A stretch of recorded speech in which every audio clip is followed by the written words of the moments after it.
My name is Sarah Ologun. I'm a psychologist for domestic and sexual violence response team.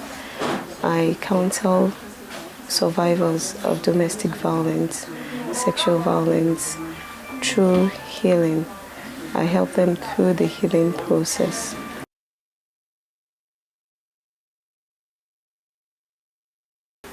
Okay, for survivors of abuse, the first thing is that if you're experiencing any kind of abuse, is it physical, is it emotional, is it sexual, or child abuse, or maybe you know someone in your environs, the child suffering abuse, the first is to make a report.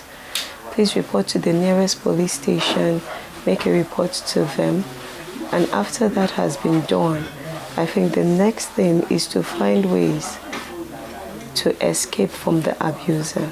So if you're a wife, try to escape from the abuser because your life is very important. If it's a child, try to see how the child can, move away from the abuser. Yes. And so another thing that is very key is that, yes, as Nigerians, many a times we feel like we're resilient, and so those things don't affect us. We just want to move on. But these things has very grave emotional effect. They affect our personalities, the trauma. And so it's important that you seek a counselor or a psychologist that you can talk to. Most of these abuse now, they cause guilt, feelings of shame, and that's why survivors are not willing to really talk about it. But at the end of the session, I'll be giving you names of organizations that you can reach out to, and you'll be sure that confidentiality will be assured, and then you'll be a better off person. You'll be emotionally healed. All right. And so with the counselor, you can freely talk to the counselor. You can unburden your emotional pain to the counselor. The counselor will help you learn to accept your past. Because what happens is that many a times we want to go back to what has happened. We find it difficult to accept that it has happened. We blame ourselves for the things that has happened. All right, so the counselors, the psychologists will help you learn to accept your past. And then after accepting your past, it will also help you understand that it is not your fault. Because that's another thing that happens to survivors. They believe that it is their fault. It is because they were wearing this short dress. It is because they went out at night. It is because they followed the man. You know, that it is because they decided to marry this particular person. And that is why these things are happening to them. So they automatically claim the fault. But I would like to tell every survivor out there that it is not your fault. And then the counselor or psychologist too will help you understand the aftermath symptoms of this abuse. One of the things is low self-esteem, low self-confidence, fear of going out in the public, loss of interest, loss of appetite, right, and mostly post-traumatic stress disorder symptoms. It comes up, and so the thing is, when survivors begin to observe things, they just think like something is wrong with them, and then many of them become suicidal. But I'll say no. Before you take that thought of taking your life, before you decide to go into depression, see a counselor, see a psychologist. They will help you understand the symptoms, and then you know that it's not happening to only you. It's just because it's an aftermath symptom. And so the psychologist or the counselor can help you deal with those symptoms and be able to live a happy life again.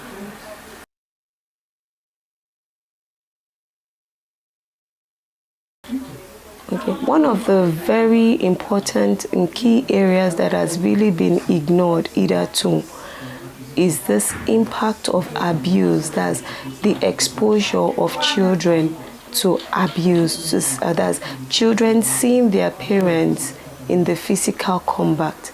People readily ignore such children, thinking it does not matter or there's nothing wrong, but there's something there's something wrong emotionally with such children. Now, such children, they experience loss of concentration. They are in class, and once something is mentioned about home, they readily remember the rancor, the trouble at home, and then they lose concentration for the rest of the day. They are moody, and then they're not concentrating in class.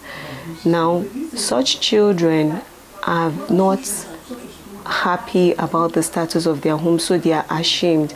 They are ashamed to let their friends come over.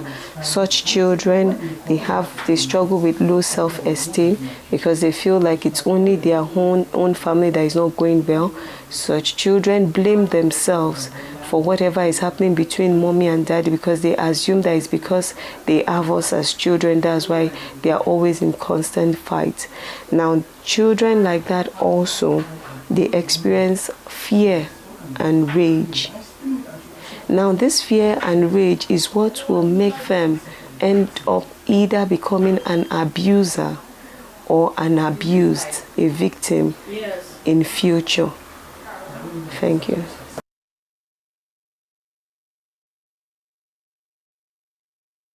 Where can you get help?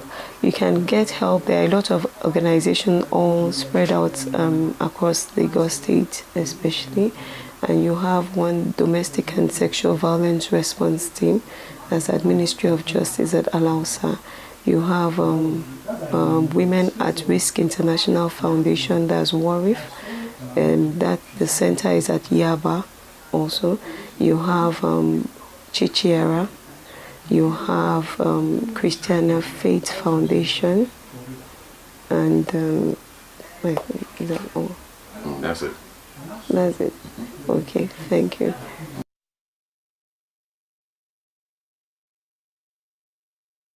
Okay, yes. So first, I would like to, speak to the abusers.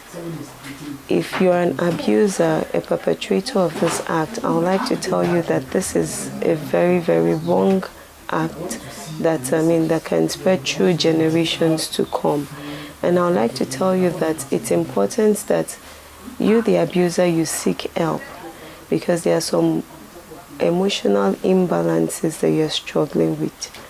And then as a survivor also, I'd like to encourage you that it is not your fault. Whatever has happened to you is not your fault at all. It's okay to trust people. It's okay to get married. You didn't plan out whatever happens to you to happen to you, so it is not your fault. Albeit, I would like to encourage you to seek help. Because you might think, oh, it's okay, I'm out of the marriage, it's fine, I'm going, I'm bubbling, but there are still some unsettled businesses. So please seek help, seek a counselor, see a psychologist for emotional well-being.